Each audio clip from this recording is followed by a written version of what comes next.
ako su proračuni tačni, a dokazi se gomilaju. U našem solarnom sistemu postoji nešto ogromno skriveno u tami iza Neptuna. To je fantomski svet.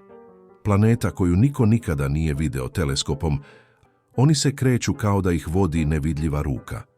Zovu je Planeta 9, hipotetički div, možda 5 do 10 puta masivniji od Zemlje. Jedna godina na njoj mogla bi da traje između 10 i 20 hiljada naših godina.